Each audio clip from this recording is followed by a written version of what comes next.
कोई बहुत बड़ा मुद्दा जिसमें लगा आपको बहुत गालियां मिली है, ठीक है, चाहे वो भाजपा ज्वाइन हुआ हो या फिर किसी वीडियो में, और उसके बाद आपको लगा यार सब कुछ छोड़ छाड़ के मैं बैठ जाऊँ घर, कुछ ना करूँ? नहीं, ऐसा कभी मुझे नहीं लगा, ऐसा कभी मुझे नहीं लगा। अगर 10% लोग गाली देते हैं तो 90% लोग सपोर्ट भी करते हैं। ये सारी चीज़ें हैं। चलिए अब हम लोग एक रैपिड फायर राउंड खेलेंगे, ठीक है, कि अगर कभी यूट्यूब बंद हो जाए तो मनीष कश्यप क्या करेगा? मनीष कश्यप अपना काम करेगा। Revenue source? रेवेन्यू सोर्स जो है, हम टैलेंटेड हैं, हम कुछ भी करेंगे, कुछ भी करेंगे तो हम पैसा तो कमा ही लेंगे। ये चीज़ है। चलिए 24 घंटे में अगर पॉलिटिक्स और मीडिया दोनों बैन हो जाए तो आप क्या करेंगे? पॉलिटिक्स और मीडिया दोनों बैन हो जाए तो मैं सिविल इंजीनियर हूँ, मैं अपना जो है सिविल इंजीनियरिंग करना शुरू कर दूंगा। क्या बोला तूने?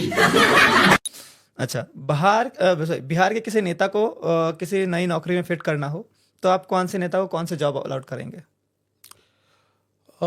देखिए, अब इस पे तो हम ज़्यादा सोच नहीं सकते और इस पे हम मैं नाम दे देता हूँ, नीतीश कुमार। नीतीश कुमार जी को जो है सबसे अच्छा क्या बनेंगे वो? किसी भी कंपनी, अब देखिए आप उनको जो है अब किसी कंपनी में अब बैठाना चाहते हैं तो हम तो उनको जीएम बनाएंगे। ठीक है। लालू जी? लालू जी किसी कंपनी में अगर आप उनको फिट करना चाहते हैं तो हम वो लेबर लोगों का जो ठेकेदार होता है ना, जो लेबर लोगों का पैसा मारते रहता है, बोलता है 500 रुपया देंगे, देता है 450 300, लेबरों का हक मार लेता है, तो लेबर लोगों का ठेकेदार बनेंगे लालू जी को। अब तो सच बोल दे भोसड़ी के। गिरिराज सिंह किसी कंपनी में जो है वो HR मैनेजर बनेंगे। चिराग पासवान जो है अब मैं उनके बारे में क्या बोलूं, युवा हैं जी, तो वो किसी कंपनी में जो है मैनेजर बनेंगे। मनीष कश्यप? हम कंपनी में जो है जो गड़बड़िया होगी उसके खिलाफ आवाज उठाएंगे। अच्छा एक बात बताइए, अगर कभी सच तक जो आपने बनाया था न्यूज़ चैनल, है ना, उसको अगर अभी कभी आपको मौका मिले कि बहुत बड़े पैमाने पे चलाना है और राजनीति छोड़ देनी है, तो आप वो चलाएंगे या फिर नहीं, आप राजनीति ही करते रहेंगे? पॉलिटिक्स में मुझे ज़्यादा इंटरेस्ट है। हाँ, अभी आपने बोला अभी आप 70 और 30 का रेशियो है आपका। हाँ, वहाँ से जो है हम लोग ज़्यादा लोगों का मदद कर सकते हैं। क्या बोला तूने? ओके।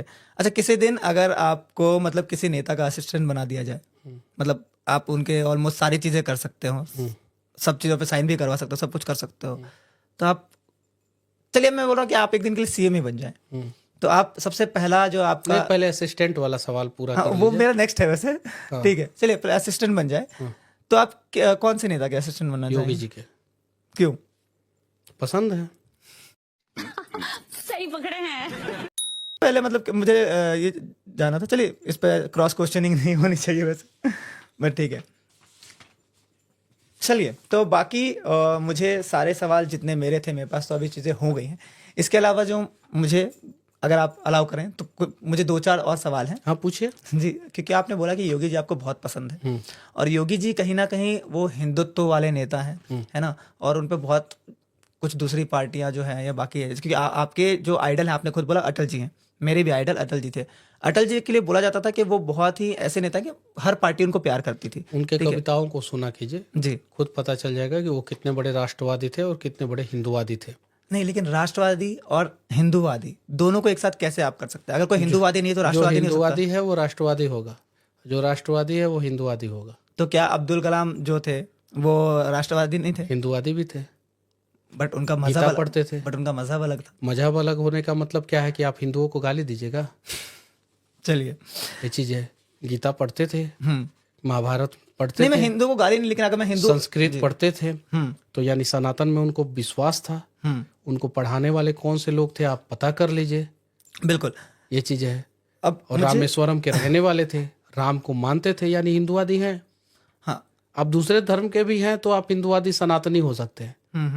अब APJ अब्दुल कलाम जो है हिंदुवादी सनातनी थे, मुस्लिम थे, मुस्लिम धर्म से आते थे, मुसलमान का भी सम्मान करते थे, मुस्लिम धर्म का भी सम्मान करते थे, लेकिन सनातन का भी वो सम्मान करते थे। हम्म। तो जो सनातन का सम्मान करेगा, हिंदुओं का सम्मान करेगा, मैं वो राष्ट्रवादी होगा ही होगा। मैं पूरा बच रहा था शुरुआत से लेकर अब तक कि सनातन वाले सवाल नहीं करूंगा, क्योंकि बहुत सारे देश में ऑलरेडी यही सारी चीज़ें चल रही हैं, हिंदू वर्सेस बाकी सारी चीज़ें, वक्फ का भी चल रहा है। और अभी अभी आज सुबह सुबह देहरादून और बाकी जगह पे लेकर उत्तराखंड में बहुत नाम वाम बदल दिए गए। जो भी इस्लामिक नेम थे उनको चेंज करके हिंदू नेम कर दिया गया। तो क्योंकि मनीष कश्यप शुरुआत से ग्राउंड की चीज़ें रियलिटी बताता है और डेवलपमेंट की बात करता है, तो आपको लगता है कि मैं अगर जगह का नाम चेंज कर दूंगा तो उससे वहाँ के प्रॉब्लम्स खत्म हो जाएंगे? कुछ हद तक तो कुछ खत्म हो जाएगा। जैसे बिहार में बख्तियारपुर रेलवे स्टेशन है, जी, तो कलंक ही है ना, लेकिन उसका उससे नाम तो खत्म कर देना चाहिए। मैं अगर ये उसको चीज़ है। नाम भी औरंगाबाद का नाम बदल दिया गया, संभाजी नगर हो गया, तो इतिहास के पन्ने में जो है उस चीज को सुधार किया जाएगा। लेकिन उससे डेवलपमेंट तो नहीं होगा। एकदम बिल्कुल सड़कें डेवलपमेंट नहीं बनेंगी उससे, स्कूल नहीं सुधरेंगे उससे। क्या बात करते हैं आप?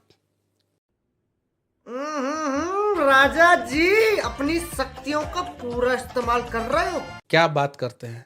धीरे धीरे जो है उस जगह पे जो है उस मानसिकता के लोग ज़्यादा हो जाएंगे, और जब उस मानसिकता के लोग ज़्यादा हो जाएंगे तो मालदा में क्या हुआ बताने की जरूरत नहीं है। पाकिस्तान में जब कोई मॉल खुलता है, चाइना मॉल खोलता है, तो उसको वहाँ के लोग लूट लेते हैं। तो मानसिकता बदलने के लिए नाम बदलनी जरूरी है।